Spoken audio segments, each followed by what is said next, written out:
Les Juifs eurent une fête religieuse et Jésus alla à Jérusalem. Dans cette ville, il y a près de la porte des moutons une piscine avec 5 galeries à colonnes. On l'appelle en hébreu Bethsata. Dans ces galeries, beaucoup de malades étaient couchés, des aveugles, des boiteux, des paralytiques.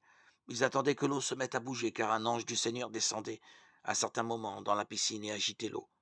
Le premier malade qui descendait dans l'eau après qu'elle avait été agitée était guéri de sa maladie, quelle qu'elle fût. Il y avait là un homme malade depuis 38 ans. Quand Jésus le vit couché et sut qu'il était malade depuis longtemps déjà, il lui demanda: Veux-tu être guéri? Le malade lui répondit: Maître, je n'ai personne pour me mettre dans la piscine quand l'eau est agitée. Pourtant, pendant que j'essaie d'y aller, un autre y descend avant moi. Jésus lui dit: Lève-toi, prends ta natte et marche. Aussitôt l'homme fut guéri, il prit sa natte et se mit à marcher. Mais comme cela se passait le jour du sabbat, les Juifs dirent à l'homme qui avait été guéri: C'est le sabbat et notre loi ne te permet pas de porter ta natte. Il leur répondit: Celui qui m'a guéri m'a dit: Prends ta natte et marche. Ils lui demandèrent alors: Qui est celui qui t'a dit: Prends ta natte et marche? Mais l'homme qui avait été guéri ne savait pas qui c'était, car Jésus était parti à cause de la foule qui se trouvait à cet endroit.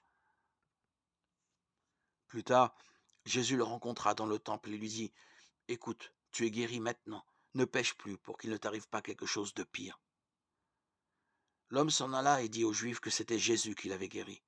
C'est pourquoi les Juifs se mirent à persécuter Jésus, parce qu'il avait fait cela le jour du sabbat.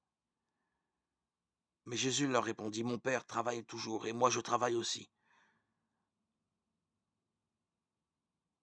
À cause de cette parole, les Juifs cherchaient encore plus à le tuer, car il avait non seulement agi contre la loi du sabbat, mais il avait encore dit que Dieu était son propre Père, et s'était fait ainsi l'égal de Dieu. Jean 5, 1, 18.